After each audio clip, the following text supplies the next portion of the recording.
And please make sure that you stick your, yes, with the microphone. Hi. You all know this already. Technology, and you are here for that. The technology is really changing our life. It is changing it fast and in so many ways. In some ways, also improving our life. It's creating a more efficient, comfortable. It's even saving lives. But isn't it time? Isn't it time? It is time.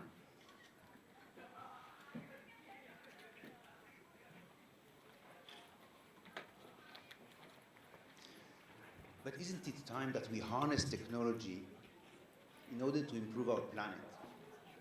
In order to address some of the big issues that we suffer today and technology not always address. Issues like hunger, like disability, maybe even saving our planet. My name is Gal Hayut, and I'm a venture capitalist in the last 20 years. And I established Bridges Israel a year ago after working with so many companies and establishing so many startups and running them from scratch, actually, to exits and nice returns, but always missed the part of making a change to planet. So today I'm going to divide my discussion into two parts. First, I'm going to talk about the Israeli Innovation Center, Israeli technology, and the way it brought the success to Israel and its influence on the economy. And in the second part, I'm going to talk about impact investment and what is called tech for good specifically in Israel and in the globe. Let's start with Israel. Israel is not a big country. It's only 8.5 million citizens, probably smaller than Seoul. Relatively isolated, not many national resources, not an industrial country, but it experienced very significant growth in the last decades. Actually bypassed the OECD growth in many ways. And this is all mainly attributed to technology. Or some people call Israel startup nation, the technology that really drive the startup nation to success. I'll cover a few parameters, main parameters that really attributed and contributed to that success. Government support. Two main aspects. First of all, the government initiated in the 90s the Yuzma funds that were funded by the government, 10 funds, and were the first initiators both for the technology startups and for the VC industry in Israel like 30 years ago. From there, a lot of technology started, as well as a lot of experience in the VC arena. Second part of the government is the Innovation Center. I know in Korea also there is an Innovation Center that was established by the government. Innovation Center in Israel fund companies and startups, providing them what is called non-dilutive funding, and they enable them to cross the dry zone, the desert area of startups suffering from hard time to be invested. That's the government role. Academy, quite obvious. Strong academy, many patents. Israel is rated number 5 in the world per capita in patents. By the way, Korea is number 4, so even better. Educated human sources, mainly engineers, strongly derived from the academy, and in a way, in recent years, become also a bottleneck because the demand for engineers is so high that sometimes it is a bottleneck for growth. For entrepreneurial culture, entrepreneurial culture is very interesting because inventors and entrepreneurs like many of you really need that culture. And in Israel, where it came from? Two sources. Mainly, Israel is a country of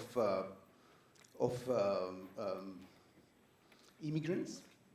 And immigrants are risk takers. Immigrants have less to lose, and therefore, a lot of immigrants develop startups. By the way, in terms of numbers, 1 out of 600 employees today in Israel is an entrepreneur. Compared to Korea, in Korea it's about 1 out of 900. so it's a bit better. Secondly, the culture of entrepreneurialism really helped them because entrepreneur in Israel is not afraid of failing, which is very important. And if you fail in Israel, you just try again. If you fail, it's not a motivation, but it's only a source to try harder. And last source for success is the commercialization, what drive out of the army.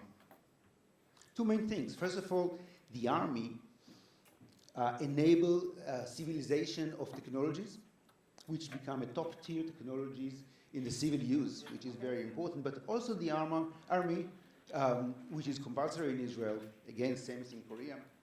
The army is, in a way, a source of education for engineers, because not only because of the engineering department in the army, but also because it provides maturity, provide the understanding that you need to reach goals regardless of obstacles. So the army is a great source for innovation, and all the five of them really created a great success.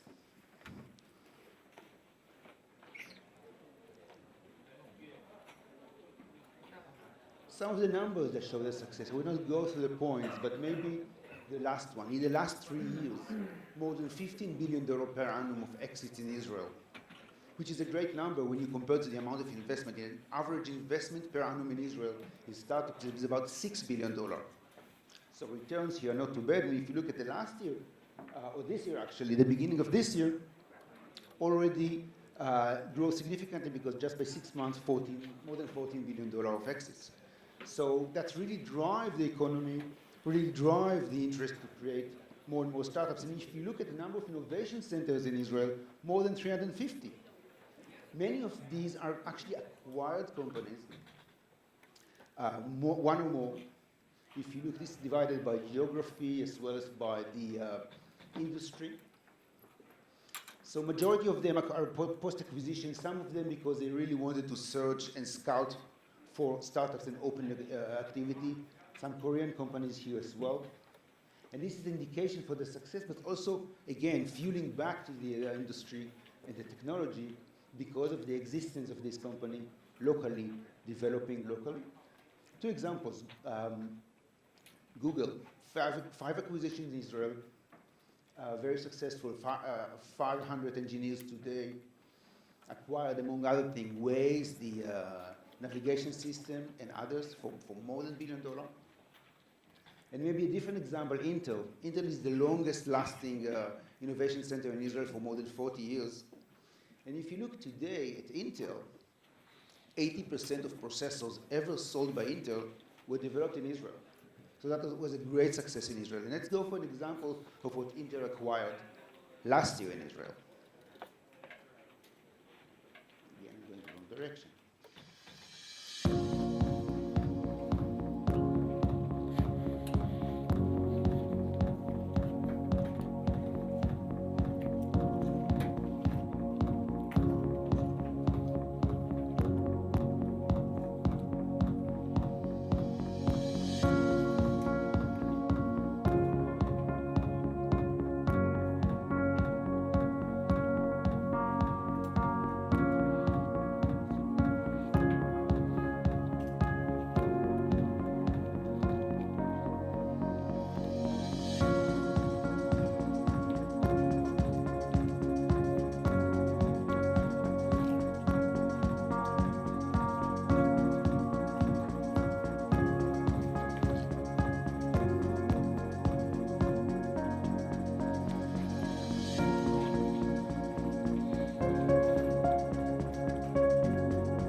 Interesting enough about this company, it was acquired for more than $15 billion, started as a non-collision, collision avoidance technology and become Intel base for automotive today.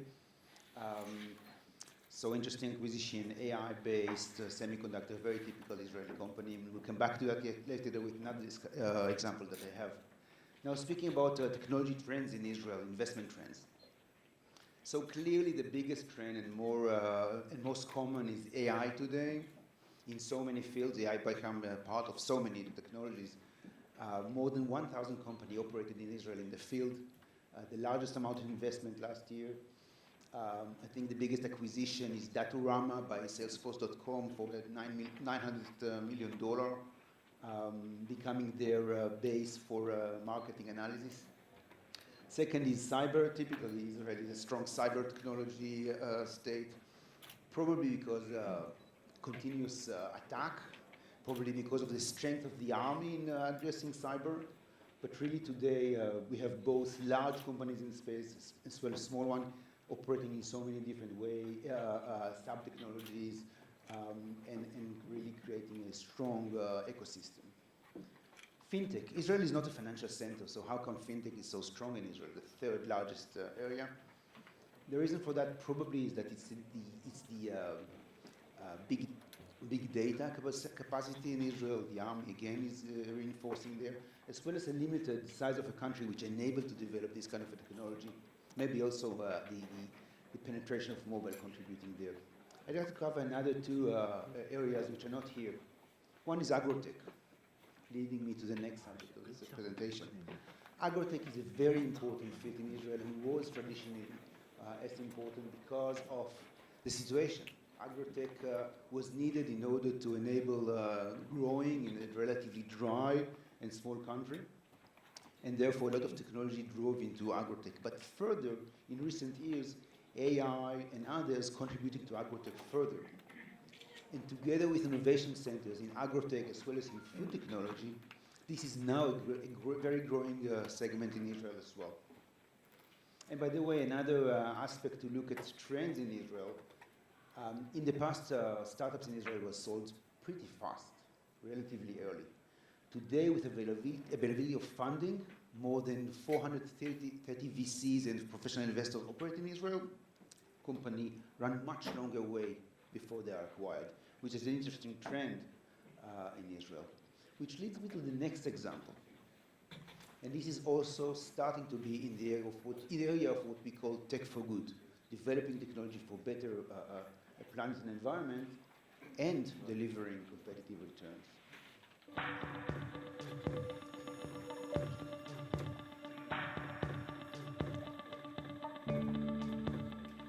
What's interesting here, the technology which is to address issues of blind people and people with who are A large dispersed. tree stood near the entrance of the garden. That this technology is based on the same semiconductor that was developed earlier you saw for Mobileye. However, they decided to harness it to technology that can improve the life of people, disabled people, which is exactly the trend we see. And if you look even further, while this is enabling fulfilling life for people who are disabled, these have the potential also to influence the life of illiterate people. I'm not saying it is replace reading, but as an illiterate person, if you can have such a capability, it means that you may work and have a more fulfilling life. And therefore, we are talking here already about technology that have an influence very significant on many people. And this may be one of the first unicorns in the area of impact investment, as they are already raising more than $100 million at $600 million pre. So they are indicating to us that there is a big visible market in what we call tech for good. And this is tech for good. It's technology that's really looking to address the society and the planet issues, and doing that while measuring, while looking to address them, but also while looking to deliver competitive returns. And this is a citation from Sir Ronald Cohen, and Sir Ronald Cohen, I have the luxury to work with him for many years, and he's leading the effort to develop impact investment as an asset class. Started with the G8 task force, today the G20. Korea is a very involved member with that trend and effort, bringing technology and impact as a major investment class. And I'm saying impact, and I'm saying this is not a liability, but an asset. Companies that have an impact have a higher ability to hire today. Z generation, they really look to have companies that have a meaning in doing well. Customers respect really impact companies and technologies that can bring to better life, and therefore have a stronger relation with their supplier. And we see impact in a way as a way to de-risk companies and not as a liability, and therefore return are so important. I would like to mention something about Sir Ronald Cohen. At the age of 12, he became an immigrant. He was deported with his family from Egypt and moved to London with actually no financial capability. However, as an entrepreneur, if you look 12 years later at the age of 27, he, after working for McKinsey and finished Oxford Business School, he established Apex Partners. Apex Partners today is one of the 10 largest private equity in the world. But Ronald never forgot where he came from. And in 2000, he decided to establish a trend that is called social investment. In 2002, he established Bridges Fund Management in the UK. And Bridges Fund Management is where we established Bridges Israel just about a year ago to do impact investment in Israel. So after doing many years of investment that are not necessarily are technology, but not necessarily for impact, today we are focused, and our mission is to create technology that deliver change. And if you look globally at impact investment become a major trend. $500 billion of investment in impact investment already last year, 150% growth from the year before. Now, most of it is not technology. To be honest, most of it is investing in infrastructure, investing in large projects or large companies. But a segment of this is technology. And it's important because it means that there is an opportunity for the startups to harness their direction to become tech for good companies. Some of the investment in the space, investors in the space, TPG raised a $2 billion fund for impact investment. Bain Capital for technology, $350 million fund. Prudential, probably the biggest private equity, biggest investor in the world today, announced a $1 billion portfolio by 2020. $1 billion of impact portfolio. And it goes on and on. The trend is there. And you're asking yourself, what differentiates impact investment from any other investment? Because so many companies are doing good for society. Well, with impact investment, we have two main indicators: intentionality and measurement.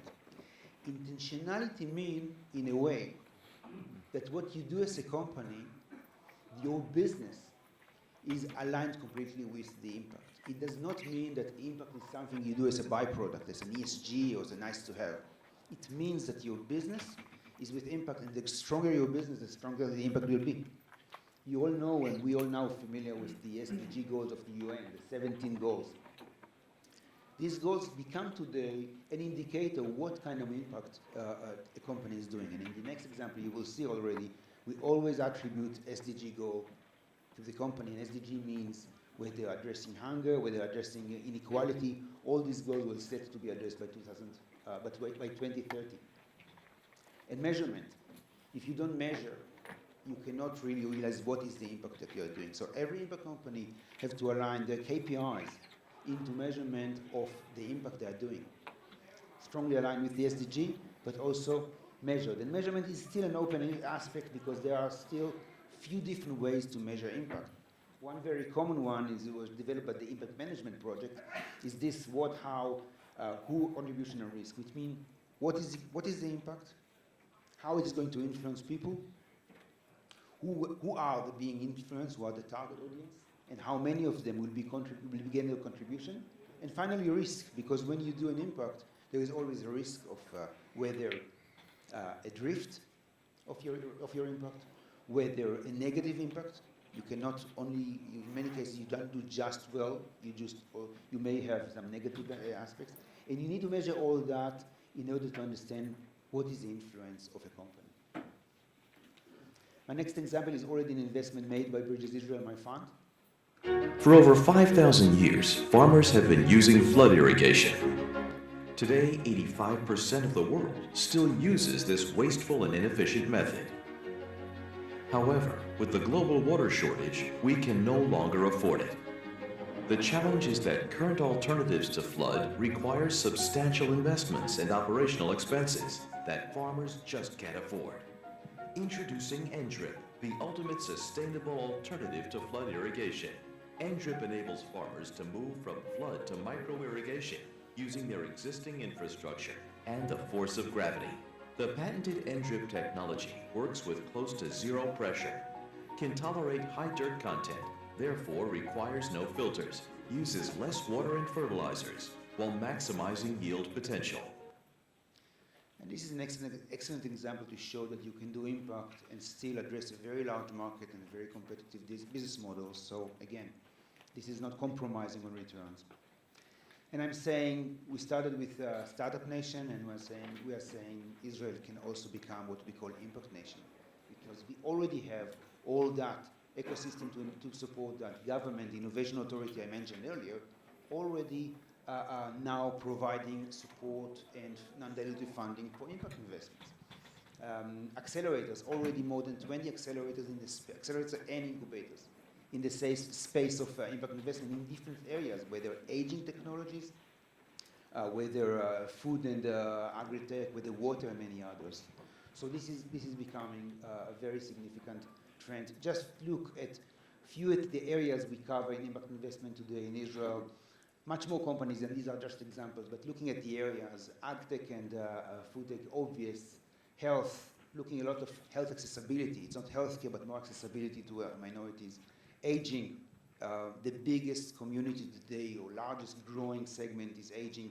Need to enable them aging at home, need to enable them safe aging. Accessibility is obvious. Infrastructure and education, again, education in terms of accessibility. Education in terms of addressing the need to change jobs during career. These are the companies. Last example, and this is in elderly space. Eleanor, welcome back. You have a message from John. Would you like to see it? Sure. John said, "Hi Mom. Guess where we are today? There's also an image. It looks like they're having a good time in Venice. Would you like to reply?" Absolutely. I'll record your message after the beep. I love Venice. You simply must go and see St. Mark's Basilica. It is just gorgeous, and that is where your dad was. Interestingly enough, another Israeli company, this is a beta site version, and this beta site version was distributed to hundreds of people elderly, and most of them refused to give it back. They were so satisfied with that technology. And other industries, which I cannot not mention whom, already took that AI to use in other human interactions. Quickly, portfolio, and we finish. Andrew, you saw Kando is a company that is assessing pollution real time in the sewage system, identifying industrial pollution, enabling to treat better sewage water, utilize them later for agriculture. And XR Health applications for VR and XR to enable rehabilitation and use in healthcare, meaning better use, better compliance, using the immersiveness of XR, already FDA approved, distributed today in the US and Israel. Finally, a citation from the biggest investor today, BlackRock, already indicate last year to their companies, no longer just financial returns. We need to look how companies are doing a positive contribution to society. And that's my outcome. We need to see how we contribute to society. Doing good to society, doing well to investors. That's what we do. Thank you very much. Thank you very much, Gal, for sharing us about the ecosystem of the startups in Israel. Well, we are going to have the Q&A session after the pitching, so please do go ahead and take a seat. As we have told you, we are going to now start the pitching session, which is formed up by 2 companies. Each company is only given 10 minutes, so please be awarded of the time. And first of all, let us now invite from Viziblezone, Gabby Ofer, to deliver his pitching. Please give him a big hand. And we are still accepting questions in Slido.com, L633. Please write all the questions or the comments down, either in Korean or English, And we'll be happy to answer all the questions that is regarded to the country session, Israel. So we'll be looking forward to lots of comments, or your curiosity or any comments. Will be delighted. And we'll be taking care of all those questions after the pitching session. So once again, why don't we welcome from Viziblezone, Gabby Ofer, with another big hands of applause.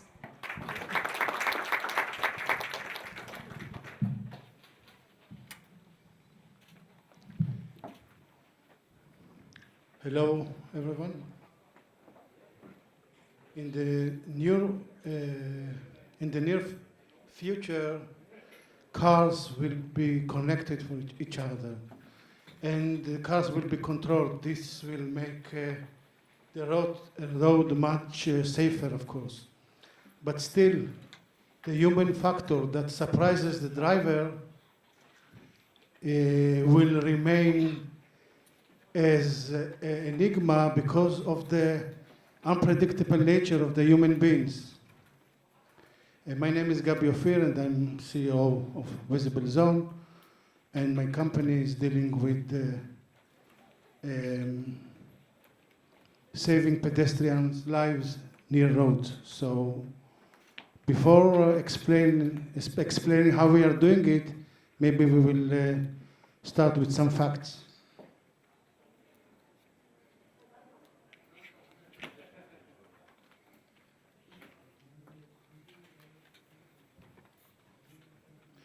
Okay, in each year there is 50 million casualties in roads. 1.5 million of them are fatalities. Approximately 25% of the fatalities are pedestrians. Most of them are young and children and elders. And the economic cost of this is huge. It's more than $500 billion per year. So what is our niche when we are talking about pedestrians? As you know,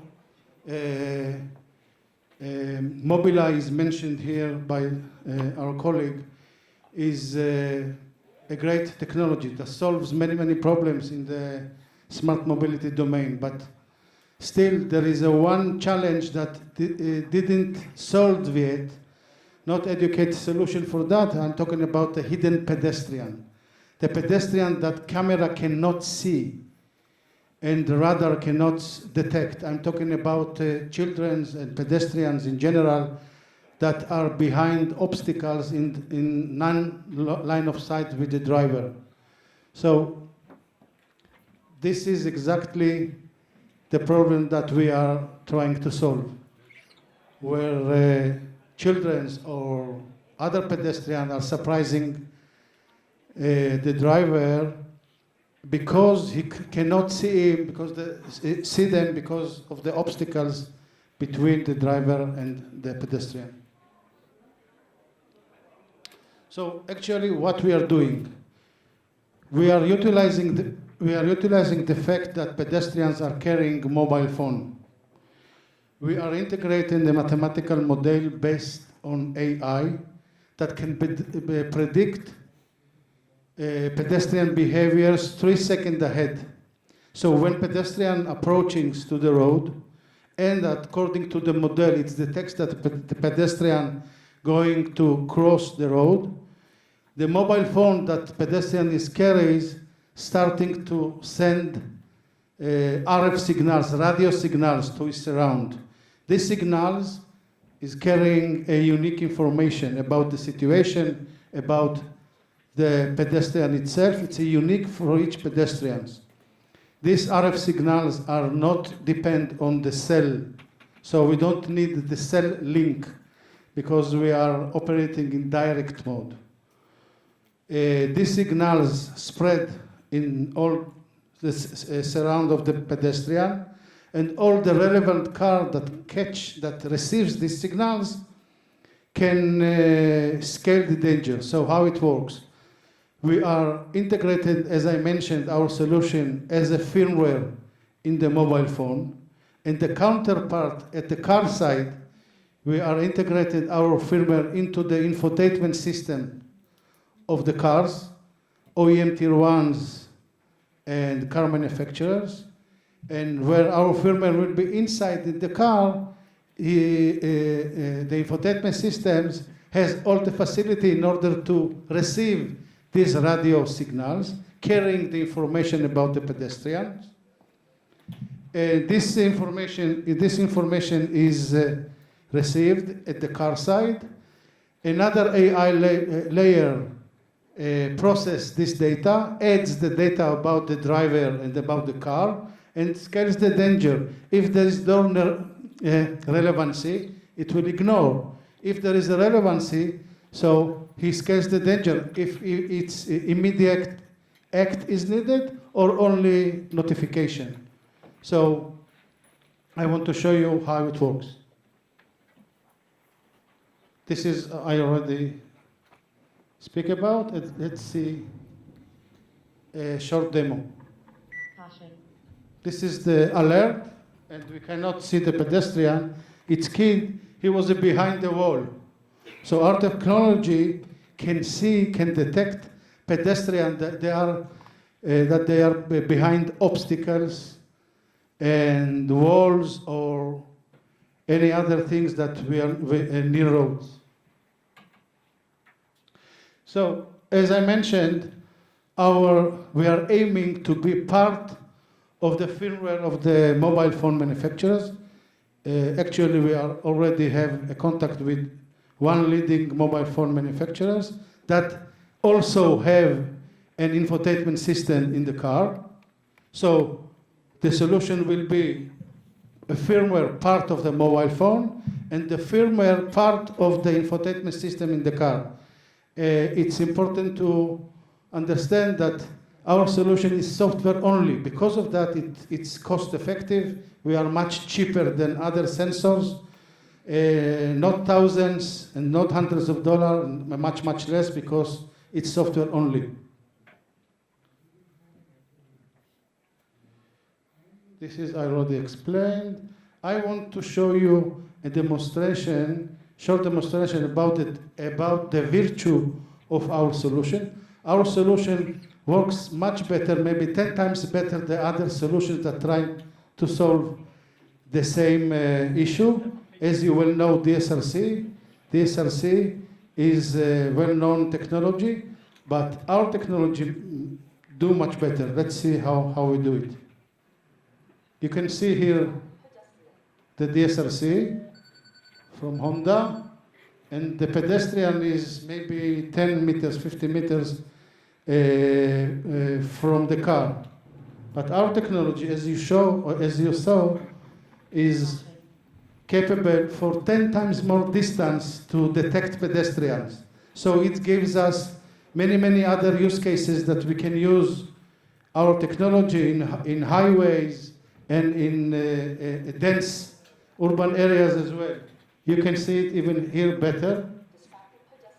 Our solution, as I mentioned, it's only 10-15 meters, but the next video that you can see a comparison. Here, our solution.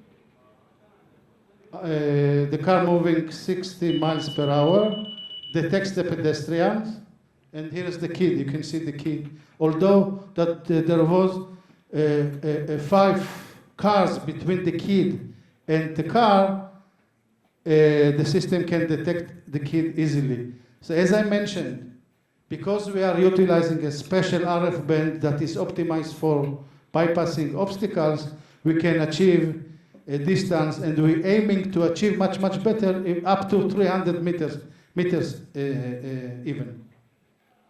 So this is, because our capabilities, we can do something that other cannot do. Because of the limitation of the SRC and CV2X, the solution that they can give is V2P, meaning that vehicle will inform the pedestrian, because from vehicle you can transmit with much high power, very high power, so it can received by pedestrians and alarming the pedestrian. But what about if the pedestrian is kid? Why to give the responsibility to the kid to understand that he is under the danger?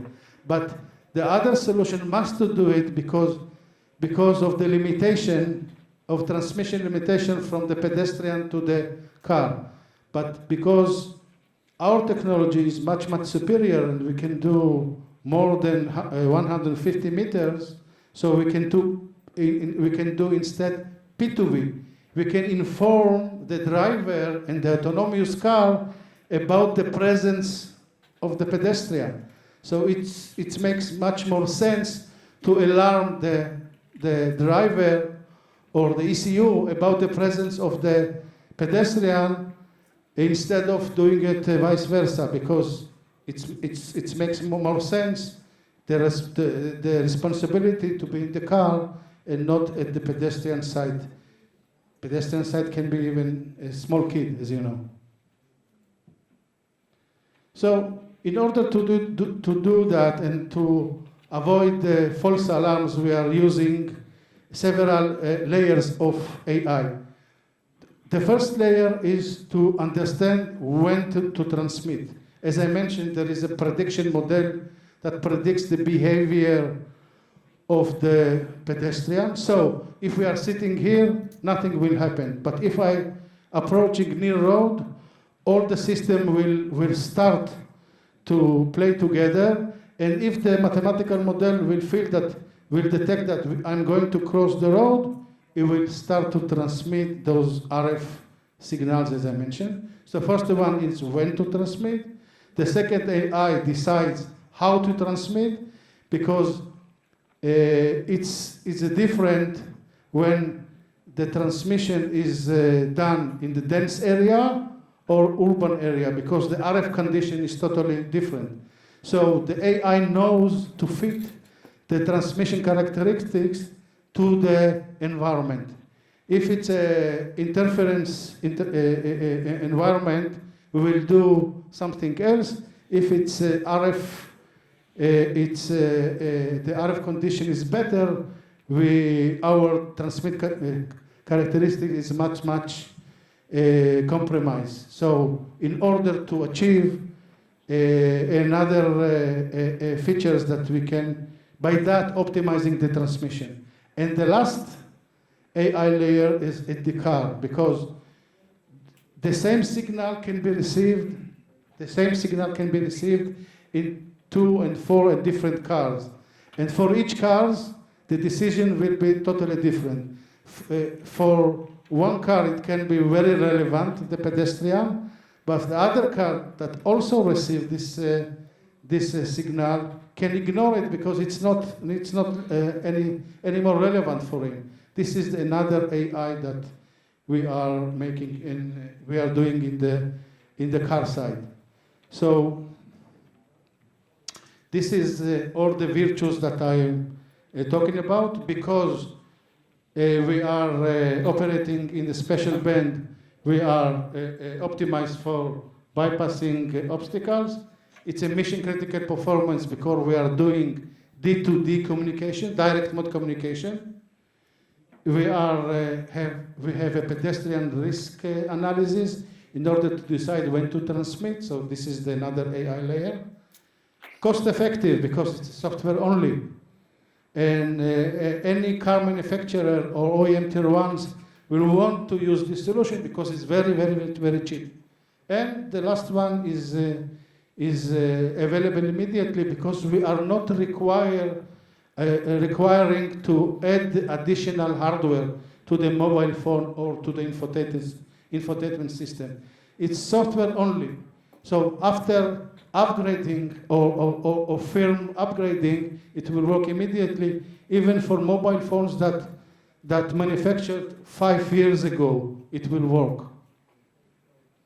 Okay, this is, you probably, all the V2X market is growing, and in 2025 it will be more than $100 billion, so this is the right domain to act, and especially when we're really saving lives. And the last sentence is what we are doing, there is no such thing, because in such distance and such accuracy, we can detect pedestrians behind obstacles. This is something that it's unique for us. And I think that as I show the performance, it's much better than the others. Thank you very much. Thank you very much, Gabi Ofer of Viziblezone. And for our last pitching, let us welcome after Ethan of Zoomed with a big round of applause. Once again, we are accepting questions through Slido. And the code for Slido this session is L633. So please keep on posting questions regarding this session, country session Israel.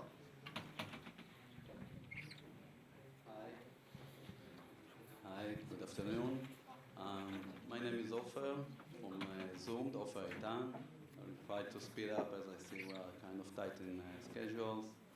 So this kind of lecture reflects almost everyone in the room, considering the ones who have mobile apps to promote and need some users, and considering the ones who have website, owner of a website. In the highlights, what is Zoom doing, we have a search engine, like Google, but we're not competing Google. We give our search engine to publishers, to sites like Bloomberg, like Fox, like ESPN. This is our search engine, and this is our inventory. On the other side, we have advertisers that we need and want to promote their goods. We promote their goods based on intent of the user that made the search. Think about this. On the upper right, you see the search engine. And while you're pressing on this area, our technology gets into action. Now, think about someone who looks for seeing a football game, or go to the World Cup, or to Euro Cup, or to the Asian Cup. So once you're looking for, let's say, football game, World Cup, we are able to give, on the next time we will get into the web, and offer Skyscanner or Trivago, download the app, because we see the intent. We see the intent of the persons or woman, whatever, who got into the web and search for a trip to Thailand or go to the World Cup, and then we match the intent with an advertiser, specific advertiser, that we can track the funnel. We can track the funnel, and I'll go here. Maybe you can hear me, maybe not, but it's very important for me to So this is kind of the journey of the, right. Thank you. So this is the journey. This is the journey that we're looking from the advertiser side. Think about Google. Once you're looking for something, you're getting into the web, and the next time you see an ad, it's kind of relevant. It's kind of relevant to your intent. So this is what we are doing, but we're not competing Google, and we're not competing Facebook as well. They also collect, kind of scraping the web and collect all the intent out there. We consider ourselves kind of the third giant, or the gentle giant.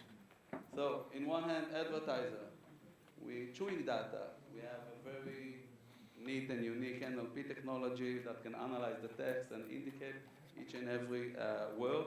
And on the other hand, we have the publishers. We have the publishers, here it is, that goes into all of our ML and technology, and the match has been done here on the KPI rule engine. Think about that. We talked about Skyscanner, Trivago, or Agoda.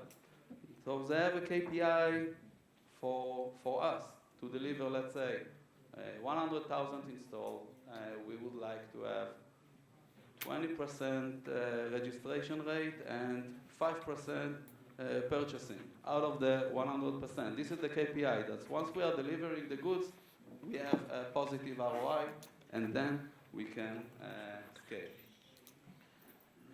It's kind of discovery. Once you open the search box, it's kind of discovery. It's a different kind of story versus Google. This is Google.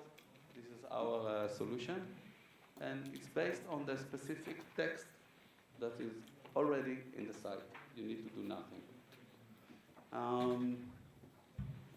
Let's take the journey. Someone is looking for to buy a Prada bag. Okay, and the next time he's getting into the web, we're showing them download AliExpress. You get to the App Store. After getting into the App Store, we're looking at the funnel. We're looking for KPI, key parameter indicator. So we have, let's say, 20% registration rate, and then we see the deposit. Now, our technology is able to track and analyze the post-install event. This is very unique. Usually on the web, you can put a cookie, but when you're talking about mobile and native app, you need to match IDFA, the identifier of the device. So it's very hard to track all the post-event, and this is what we're doing. We have a kind of app distribution approach that I will skip on it because we're kind of short on time, and let me show off a little bit. We are collecting customers all over the globe. All over the globe, we have really nice retention and good results. All verticals. Commerce are very strong. Also, games and gaming, of course. Companies like NHN, 433 come to us. Our customers that look for paying user, quality paying user. Our ability to deliver KPI, okay, on the publisher side, it's kind of discovery tool, so more engagement, and you don't get out to Google or external sites. And from the advertiser side, as mentioned before, we are able to deliver much higher ROI on each and every marketing dollar. So, talked earlier regarding the KPI algorithm that we can analyze each and every install and also identify if it's a fraud or bot or something. It's very, let's say, messy world these days, all the advertising, all the technology. We have 2 patents considering NLP.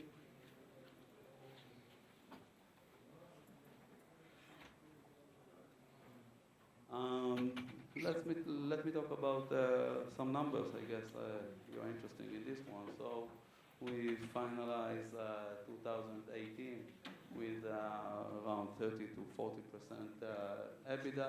On the bottom line, we're existing since 2014, the end of 14, expecting around 40 million this year. We're about to go public, so it's very exciting for me. Very exciting for me because when I checked yesterday the presentation, so I went over it to deliver the discount key, and I saw this date. Okay, so and we finished, and we're about to go public in 2 weeks from now. We already completed our round, and we made the fundraising already. Everything is in the escrow. So all in all, we're looking forward to expand our activity also here in Korea. We generate nice revenue and nice relationship with the team here. And we're about to open maybe a subsidiary here. And we're scouting for people. And the IPO, there is RTO, it's kind of reverse takeover. It will be based in Toronto. And of course, we will be happy to share more detail in the future. So let me summarize this short presentation, talking about search, not Google, not Google, not Google, on-site search. This is our platform, and distribution ability to distribute your app, even if it's in Korea or outside in Korea, all Southeast Asia, Europe, we are making the bridge to the app developers. Talking about a multi-billion dollar market. Everybody needs digital advertising. We're considering the smart TV with the AR, the VR and everything. It's a big data play. This is our app. This is our vertical. We are the international case study of Microsoft. Global Microsoft considering big data, sitting on their store, making a lot of transactions, considering 500 million clicks a day. We're analyzing this. And as mentioned before, zero debt, attractive valuation, and thank you very much. Well, thank you very much, Ofer. And I now invite all these speakers for this session to join me up on the stage. And as we are going to accept questions, yes, please to remain on the stage. Let us now call upon Gabi, Ofer of Viziblezone, as well as Gal Hyatt from Bridge Israel to answer the questions on the Slido.com. So the first question we have, I think, goes out to, what time was it when he asked the questions? Well, let's see. I think this would be a general question for you all three. Comparing Israel's startup with the startups in the Silicon Valley of the US, which field of technology do you think gains more competitiveness in the Israel? Yes. Compared to the US Silicon Valley, which part do you think Israelis are better? It's hard to say. Better than Silicon Valley is always a challenge. Yeah, frankly speaking. And please be sure to yes, speak close to the mic. I think it's not a field, but it's a way of act. I think that the Israeli startups thinking very much out of the box. And therefore we see technologies that are developed faster or addressing solutions in a more effective way. And you see that in AI, you see that in automotive, you see that in so many ways. So I don't see a specific area where we are better, but I think the approach is better. And with smaller teams, lower cost, we achieve slightly better. But this have to be very careful because we have a high respect to Silicon Valley and we don't say anything. Yeah, there are people who have cameras on, so. Yeah. Okay, so let me ask you, Gal, what do you think? Is there any technology that Israelis are better than the Silicon Valley?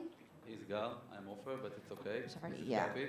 Well, no, my opinion is just like what Gal mentioned before. I think we are not like over-professional or something like this. We have, as mentioned, out-of-the-box thinking. We are a small team. We are able to deliver, I think, quick. So the We way do, of act. cyber, we do AI, and these are the specific area that I know the Silicon Valley is looking ahead. That our ability and open subsidiary from Apple and Google and Amazon, and each and every one of them has the ability to hunt some R&D resources and brains. Okay, so Gabi has mentioned some of the field that Israelis are leading. And let me ask you to the Gal Hayut. The question is to you. What do you think find the difference between entrepreneurs of Israel and Korea and advice to Korean entrepreneurs to fit better for a global trend? I'm sorry, isn't your name Gal? No. To use Gabi? Yes. Really? Why did I get your name as Gal? Never mind, So okay, either three of you can answer. First of all, we have very high respect, and I mentioned in my presentation the Korean ability to develop and R&D is very advancing. So, and mentioned number of patents per capita in Korea is higher than Israel. Amazing. I think that one thing that the Israeli are very good because we come from a relatively isolated and small country. We look outside. We don't develop any technology for the local use. Local use is not a market for us. And therefore, the Israeli technologies from day one look at the global market, try to address big markets. I think Korean technologies started with the local market, which is an advantage. You can develop in your local country and have a good beta side, I would say, and focus for development. But the need to address global market by Israeli technologies means from day one thinking globally and not thinking locally, and I think that's a takeaway which is very important. Yeah, so thinking out of the box. Out of the box and out of your geography. Okay, so looking beyond the geographical border would be a start. And now there's a question from Liu Li. I think this is again to you, Gal. Do the pedestrians need to install an application in order to be sensed by the car? Security and data privacy concerns for pedestrians. How does it work in crowded places? So this is actually to Gabi. Yeah. Yeah. Okay. Right. Actually, as I mentioned, we are aiming to integrate our solution as a part of a firmware upgrade. For instance, Samsung, LG, and other mobile device manufacturers. We will have a SDK solution in order to integrate it with other apps, but our target is not to sell this solution to the pedestrians, to the customers. We are B2B company. We are aiming to, as I mentioned, to integrate the solution as part of the firmware upgrade or pre-installed app.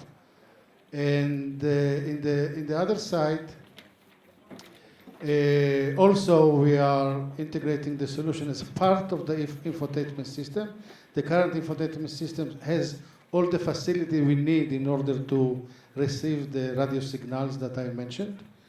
About the crowded areas, this is part of our AI that can distinguish between hidden pedestrian and others.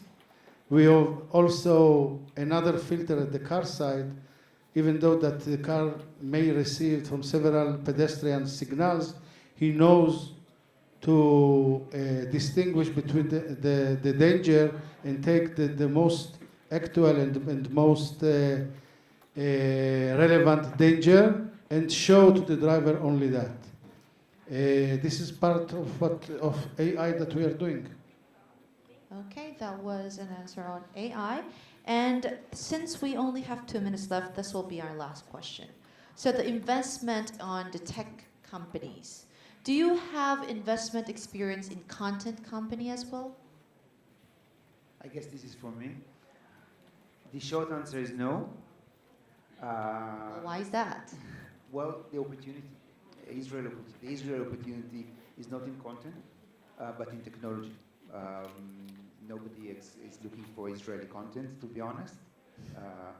And that's therefore develop the ecosystem to technologies, and not so much for content. And an investor should focus on areas where he can look into more power of educated employees and so forth, and niches like content in Israel would not work, because it's in Israel, it's a niche. I mean, it's a niche. In Israel, we look into spaces of expertise, spaces of large and significant amount of people and expertise, which is not content. So Let me give another example. Think about Jonula. It's an application. Jonula. It's a content for travelers application.